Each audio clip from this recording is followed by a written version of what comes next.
वालेकुम students, MDCAT के lectures में ये हमारा दूसरा लेक्चर है एटॉमिक स्ट्रक्चर का। यानी हम जो चैप्टर डिस्कस कर रहे हैं, चैप्टर का नाम है एटॉमिक स्ट्रक्चर।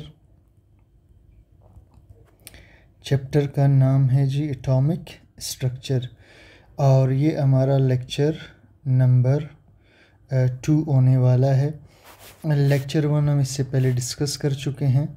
लेक्चर 1 हमारा ये था, ठीक है जी, जिसमें हमने एटॉमिक नंबर को डिस्कस किया था। और इसके अलावा ये जो है हमारा एटॉमिक स्ट्रक्चर का लेक्चर नंबर 1 था, ठीक है, जिसमें हमने एटॉमिक नंबर को डिस्कस किया था। कैटाइन के लिए, एनाइन के लिए कुछ डिस्कशंस थी, मास नंबर को डिस्कस किया था। अच्छा, आइसो डाइफर्स को डिस्कस किया था।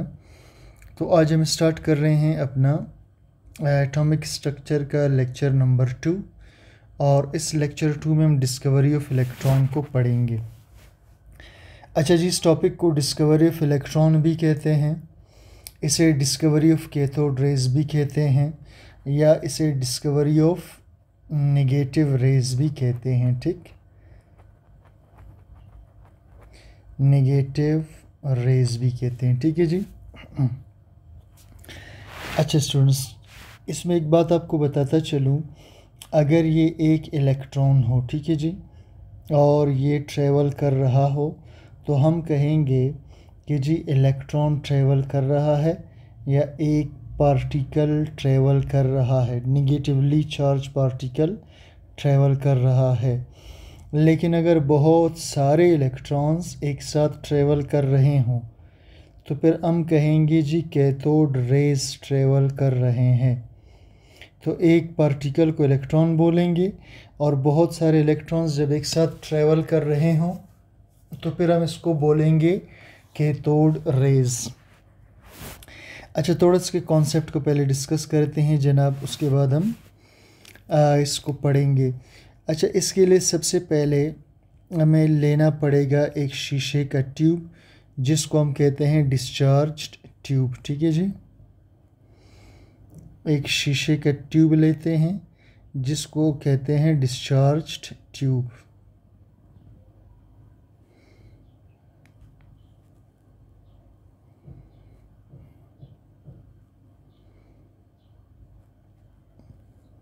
अच्छा जी, तो ये एक गिलास ट्यूब होता है, यानी शीशे का बना हुआ, ठीक है, और इसकी जो लंबाई होती है वो तकरीबन 1 मीटर की होती है, सही है।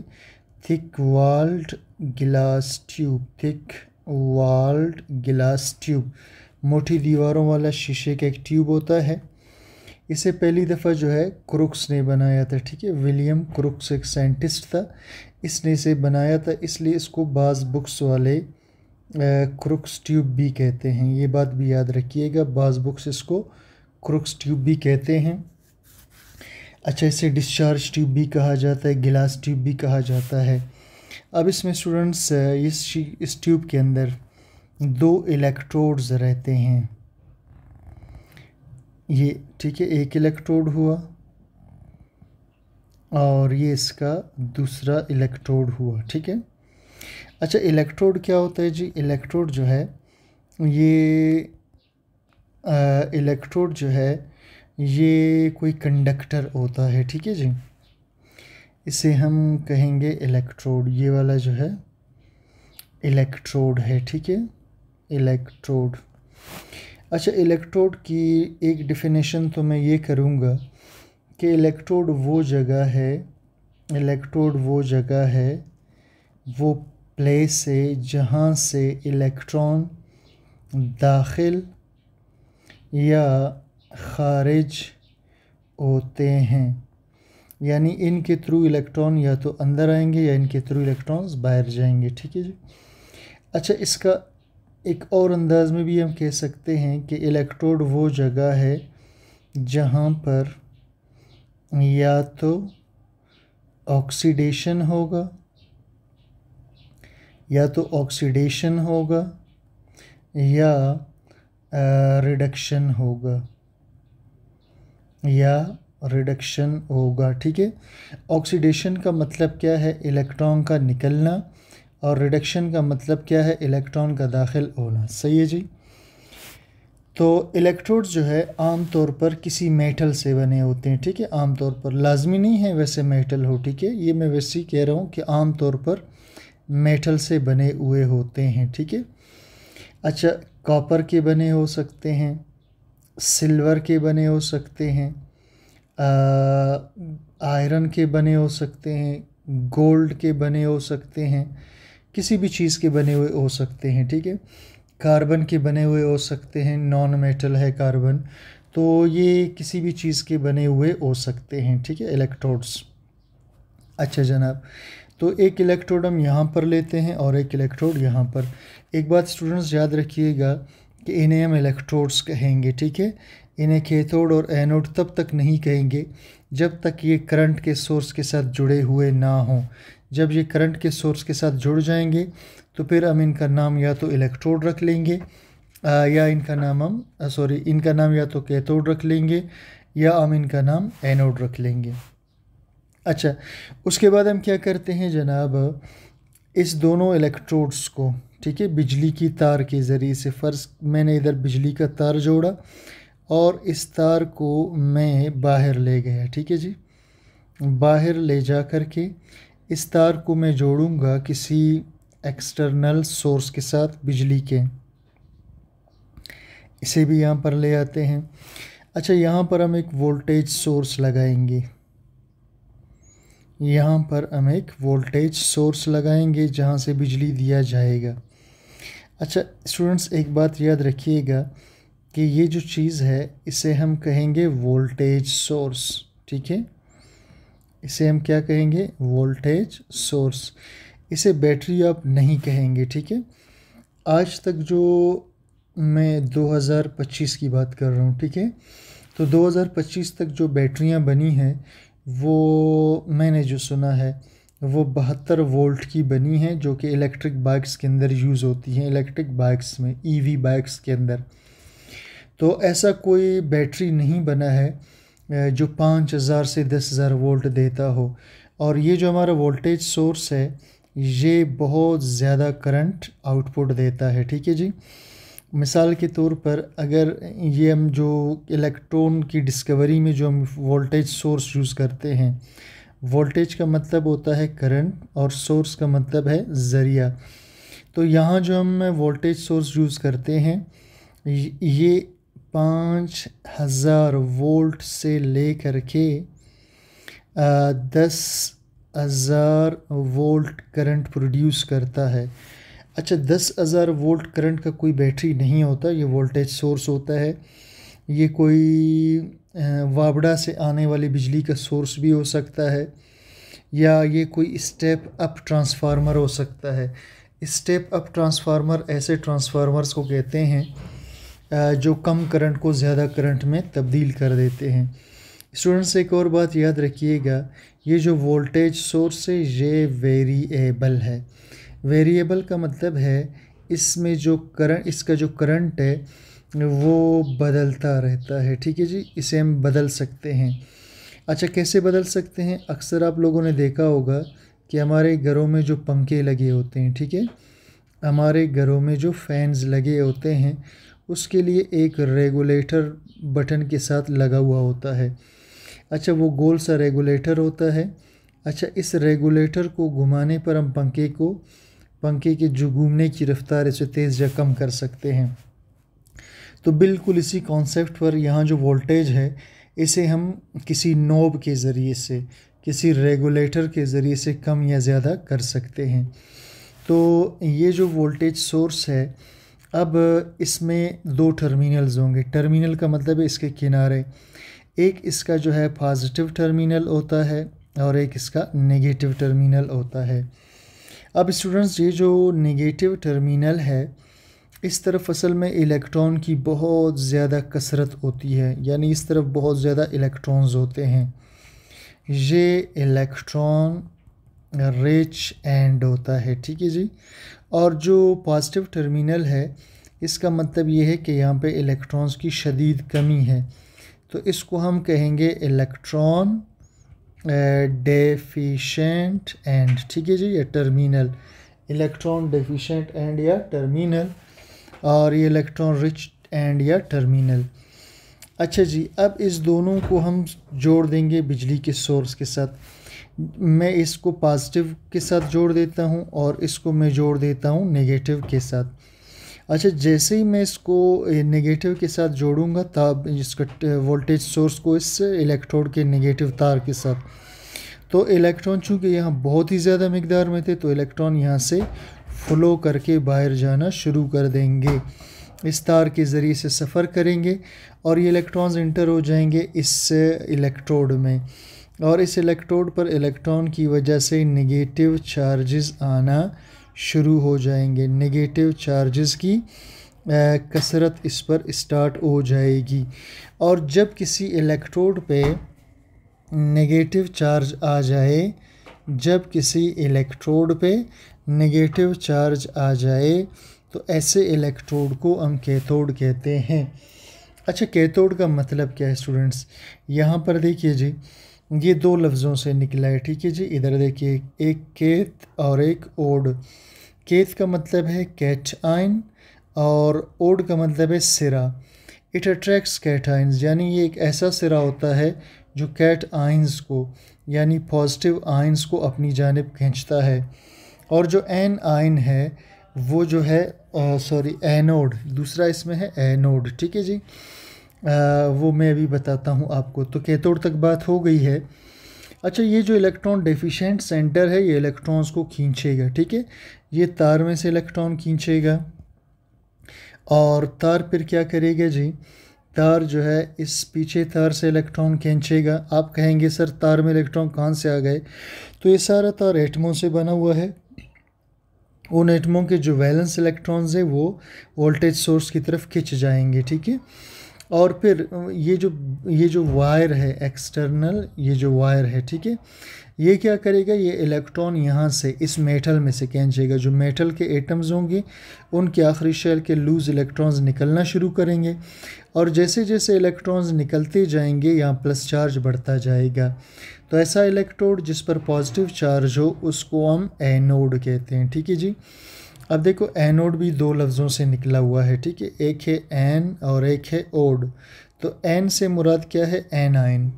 इट अट्रैक्ट्स नेगेटिव आइन, क्योंकि ये नेगेटिव आइंस को खींचता है, और ओड का मतलब है सिरा, ठीक है।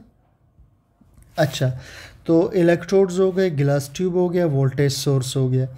अब जनाब अगला नंबर है, इसमें यहाँ पर एक वैक्यूम पंप लगा होता है, ठीक है जी, इस जगह में।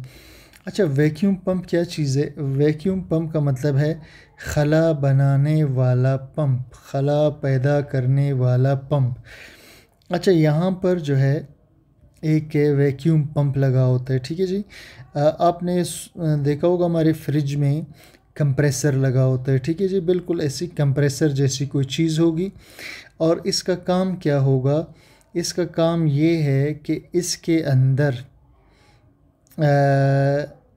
ठीक है जी, इस ट्यूब के अंदर जो हवा मौजूद है उस हवा को बाहर निकालना, ठीक है जी। ये ट्यूब के अंदर एयर मौजूद होगा, मैं एयर नहीं बोलूँगा, मैं गैस बोलूँगा, जो भी गैस होगा, ठीक है। उस गैस को बाहर निकालने का काम होगा इस वैक्यूम पंप का, ठीक है। इसे हम कहते हैं जनाब वैक्यूम पंप। तो वैक्यूम पंप यहाँ से हवा को बाहर निकालेगा, गैस को बाहर निकालेगा, जिससे इस बर्तन के अंदर गैस का प्रेशर कम हो जाएगा। अच्छा, आखिरी चीज़, इस डिस्चार्ज ट्यूब के अंदर हम कोई भी गैस डाल देते हैं, ठीक है जी। अच्छा, आप इसमें हाइड्रोजन गैस डाल सकते हो, आप इसमें हीलियम गैस डाल सकते हो, नाइट्रोजन डाल सकते हो, ऑक्सीजन डाल सकते हो, H2O गैस यानी H2O के वेपर्स डाल सकते हो, कोई भी चीज़ जो वेपोराइज फॉर्म में होगा। यानी इस सैंपल जो भी हम इधर डालेंगे वो सैंपल जो है वो गैशियस फॉर्म में होना चाहिए। जो भी सैंपल हम इसमें डालेंगे वो गैशियस फॉर्म के अंदर होना चाहिए। तो अब तक स्टूडेंट्स जितनी बातें मैं आपको कह चुका हूँ, ये सारी की सारी बातें ये कंस्ट्रक्शन से मुतअल्लिक़ थी, ठीक है। कंस्ट्रक्शन का मतलब है डिस्चार्ज ट्यूब की बनावट कैसे है। तो मैंने आपको बता दिया, इसमें गिलास ट्यूब है, इसमें 2 इलेक्ट्रोड्स हैं और इसमें एक वैक्यूम पंप होता है और इसके अलावा इसके अंदर एक वोल्टेज सोर्स होता है। ठीक हो गया जनाब, ये सारी बातें हम कर चुके हैं। अब ज़रा ऊपर जाकर कुछ हम इसको पढ़ लेते हैं। अच्छा, ये एक बात याद रखिएगा बेटा जी, ये जो इलेक्ट्रॉन था, ठीक है, इसको डिस्कवर किसने किया था? इलेक्ट्रॉन को डिस्कवर्ड किया था जे थॉमसन ने, ठीक है जी। इलेक्ट्रॉन को डिस्कवर करने वाले शख्स का नाम है जे थॉमसन। इसी जे थॉमसन का स्टूडेंट रदरफोर्ड था जिसने न्यूक्लियस को डिस्कवर किया था, और रदरफोर्ड का स्टूडेंट था जेम्स चैडविक जिसने न्यूट्रॉन को डिस्कवर किया था। ये सारे उस्ताद और शागिर्द रहे हैं। तो अच्छा 1897 में इलेक्ट्रॉन पर काम बहुत पहले से हो रहा था, लेकिन बाकायदा जो डिस्कवरी थी, यानी जिसके नाम इस डिस्कवरी को किया गया, वो जे थॉमसन था। वैसे स्टूडेंट्स 1891 में जे स्टोनी ने इलेक्ट्रॉन का नेम दिया था, ठीक है, नेम इलेक्ट्रॉन। और लफ्ज़ इलेक्ट्रॉन का मतलब होता है इलेक्ट्रिसिटी पार्टिकल। लफ्ज़ इलेक्ट्रॉन का मतलब है इलेक्ट्रिसिटी पार्टिकल, ठीक है जी।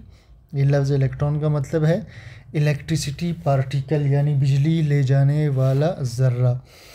अच्छा, तो tube light are cathode rays tubes. हमारे घरों में जो ट्यूब लाइट्स यूज़ होती हैं वो इसी तरह के कैथोड रेज ट्यूब्स होती हैं। और पुराने ज़माने में जो टीवी आते थे, ठीक है, आजकल तो एलसीडी है, पुराने ज़माने में इस तरह के बड़े से टीवी होते थे, इस तरह के, ठीक है। यहाँ उसका स्क्रीन होता था। और अच्छा, इसमें इन पुराने टीवियों में यहाँ पर एक शीशे का बड़ा सा बॉक्स बना होता था और पीछे एक शीशे का ऐसा ट्यूब सजा रहा होता था, ठीक है। तो ये जो शीशे का ट्यूब था, ये वाला एरिया, ये कैथोड रेज ट्यूब था या डिस्चार्ज ट्यूब था, ठीक है। इसमें बिल्कुल यही फिनोमेना होता था, रेज पैदा होती थी। तो tube lights are cathode rays tubes, electrons produce due to electric current. अच्छा खैर, ये तो इसका जो है डिस्कशन है डायरेक्ट, ठीक है। तो हमने पहले कंस्ट्रक्शन की बात करनी है। तो कंस्ट्रक्शन में हमने यही कहा कि जी इसमें हम कोई गैस डाल देते हैं। लेट्स से हमने इसमें हाइड्रोजन गैस डाला हुआ है, ठीक है जी। फ़र्ज़ करते हैं कि हमने इसमें कौन सा गैस डाला है जी, हाइड्रोजन गैस। और हाइड्रोजन गैस का प्रेशर इस वक्त है 760 टार, ठीक है जी। ये हाइड्रोजन गैस से भरा हुआ है और इसका प्रेशर इस वक्त कितना है जनाब, 760 टार, ठीक है। इस वक्त यहाँ पर प्रेशर है 760 टार, 760 टार का प्रेशर इस वक्त इस ट्यूब के अंदर मौजूद है, ठीक है जनाब।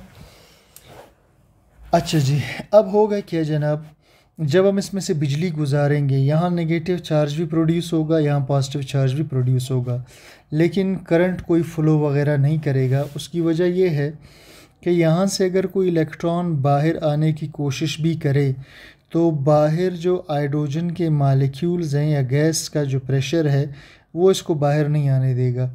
इस तरह ये इलेक्ट्रॉन नीचे वाला अगर ये बाहर आने की कोशिश करेगा तो ये हाइड्रोजन इसको नहीं छोड़ेगा, दिखा देगा। तो यहाँ से इलेक्ट्रॉन्स बाहर नहीं आ सकते इस वजह से, ठीक है, इस गैस की मौजूदगी की वजह से।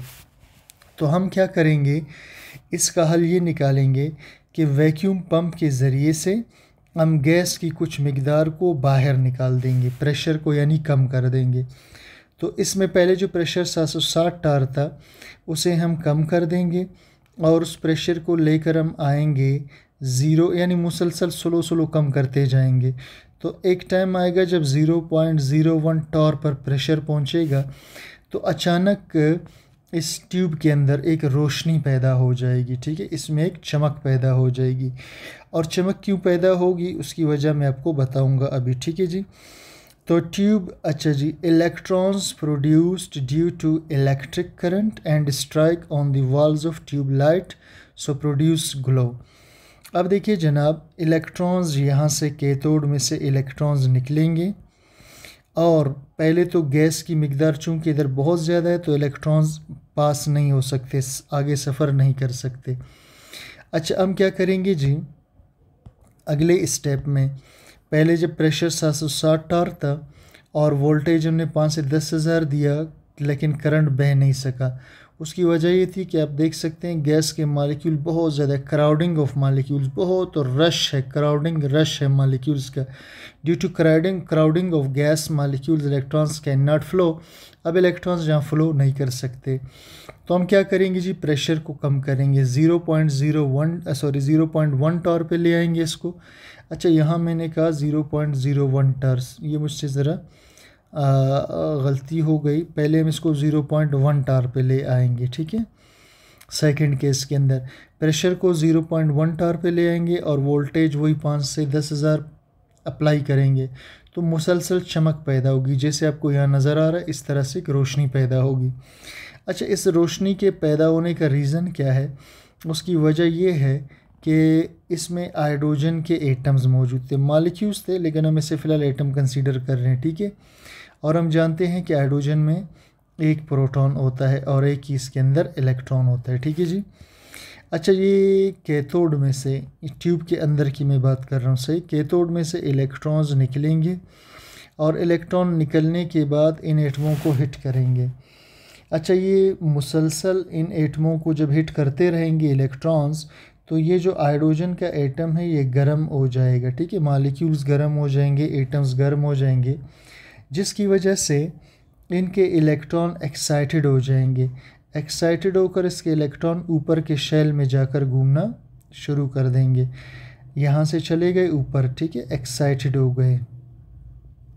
अच्छा, कुछ देर बाद ये वापस नीचे आएंगे और नीचे आते हुए ये एनर्जी को लूज़ करेंगे, जो एनर्जी इन्होंने जज़्ब किया था गर्म होते हुए उस एनर्जी को ये वापस लूज़ करेंगे और यही एनर्जी हमें किस शक्ल में नज़र आएगी, रोशनी की शक्ल में, जो यहाँ पे आपको नज़र आ रहा है, ठीक है।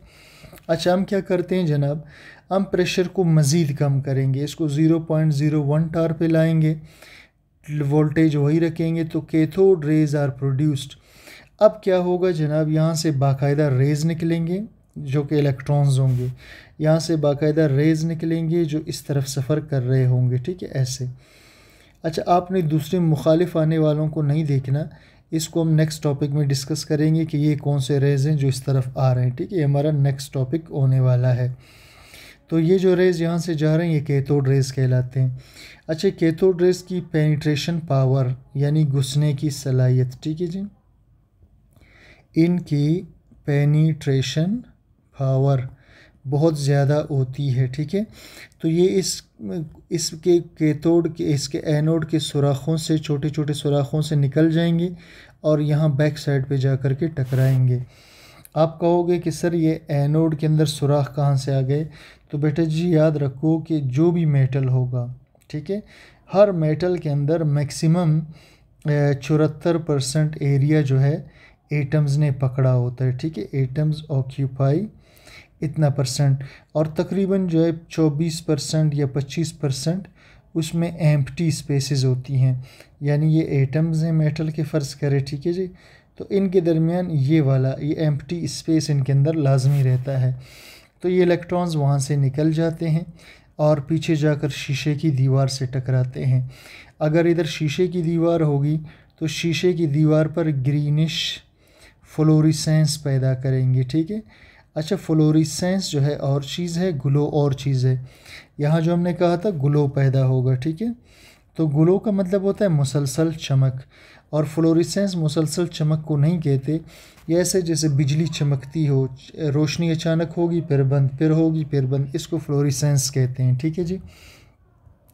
तो ये जनाब इसका कॉन्सेप्ट था कि किस तरह से कैथोड रेज़ पैदा होते हैं। अब एक और बात याद रखिए कि कैथोड रेज दो किस्म के होते हैं, प्राइमरी और सेकेंडरी। अच्छा, प्राइमरी सेकेंडरी का क्या मतलब है? देखिए जी, यहाँ पर जो है गैस के एटम्स मौजूद है। फ़र्ज़ करें ये हाइड्रोजन का एटम है, इसमें एक इलेक्ट्रॉन है, ठीक है, और ये जो है कैथोड है। अब कैथोड में से जो इलेक्ट्रॉन निकला वो इस हाइड्रोजन के इलेक्ट्रॉन को हिट करेगा, और ये जो हाइड्रोजन का इलेक्ट्रॉन है ये भी रवाना हो जाएगा, और ये पुराना वाला जो इलेक्ट्रॉन आ रहा था वो भी रवाना हो जाएगा। ये हाइड्रोजन का इलेक्ट्रॉन है, हाइड्रोजन का इलेक्ट्रॉन, और ये पुराना वाला इलेक्ट्रॉन है।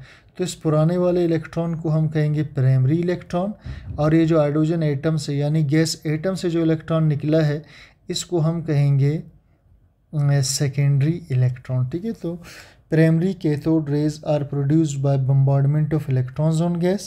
प्राइमरी कैथोड रेज जो है कैथोड की वजह से जो है पैदा हो रहा है।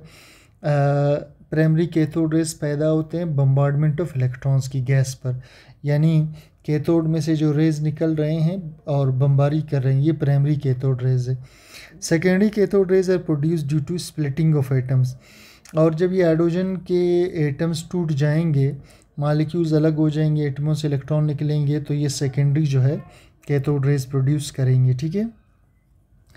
अच्छा जी, स्प्लिटिंग ऑफ एटम का मतलब ये है कि कैथोड में से रेज जब आएंगे और इस इलेक्ट्रॉन को हिट करेंगे तो ये जो नीला वाला इलेक्ट्रॉन है ये भी रवाना हो जाएगा इस तरफ, और पुराना भी, और इसका जो पॉजिटिव आयन रह गया था वो रवाना हो जाएगा कैथोड की तरफ। तो एटम टूट कर ख़त्म हो रहा है।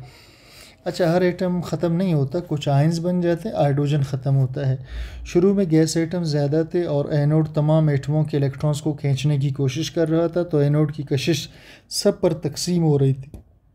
लेकिन जब एटम्स कम हो गए तो एनोड की ताकत बढ़ गई बमुकाबले न्यूक्लियस की कशिश के, जो इलेक्ट्रॉन्स को नहीं छोड़ रहा था। अब एनोड ज़्यादा ताकत से इलेक्ट्रॉन को खींचेगा और इलेक्ट्रॉन निकल जाते हैं अपने एटमों से। ये इलेक्ट्रॉन सेकेंडरी इलेक्ट्रॉन्स कहलाते हैं। अच्छा स्टूडेंट्स, मैं यहाँ पर हम ये एक्सप्लेन कर रहे थे इस डिस्कशन में कि शुरू में यहाँ पर जब गैस के मालिक्यूल ज़्यादा होते हैं, ठीक है, तो ये जो पॉजिटिव की जो अट्रैक्शन है तब भी ये इलेक्ट्रॉन्स को खींच रहा था, लेकिन उस वक़्त चूँकि यहाँ बहुत ज़्यादा एटम्स थे और सबके इलेक्ट्रॉन्स थे तो इन सब को ये खींच नहीं सकता था। जब आपने वैक्यूम पंप को स्टार्ट कर दिया और कुछ एटम्स को यहाँ से बाहर कर दिया तो अब इधर थोड़े एटम्स रह गए, तो इनके इलेक्ट्रॉन्स को ये बड़ी आसानी से ये पॉजिटिव चार्ज अपनी तरफ खींच लेगा। तो यहाँ ये डिस्कशन चल रही थी, ठीक है।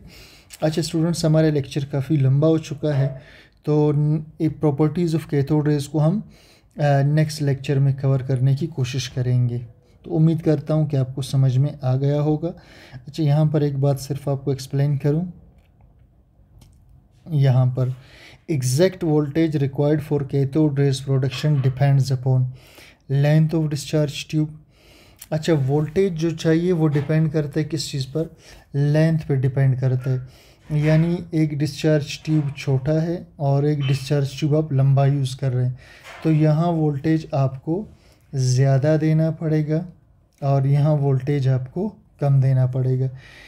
अच्छा, प्रेशर ऑफ गैस इनसाइड, और वोल्टेज डिपेंड करता है प्रेशर पर भी। फ़र्ज़ करें मेरे पास एक ही साइज़ के दो ट्यूब्स है, ठीक है, एक में प्रेशर 760 टॉर है और दूसरे में प्रेशर 300 टॉर है, तो यहाँ 760 टॉर वाले में मुझे वोल्टेज ज़्यादा यूज़ करना पड़ेगा और कम प्रेशर वाले में मुझे वोल्टेज कम यूज़ करना पड़ेगा। नेचर ऑफ गैस, अच्छा वोल्टेज जो हम देते हैं नेचर ऑफ गैस पे डिपेंड करता है, ठीक है। वजह क्या है? मिसाल के तौर पर मेरे पास एक सोडियम के वेपर्स हैं, उससे इलेक्ट्रॉन निकालना है, और दूसरी तरफ फ्लोरीन गैस है, उसके इलेक्ट्रॉन्स निकालना है।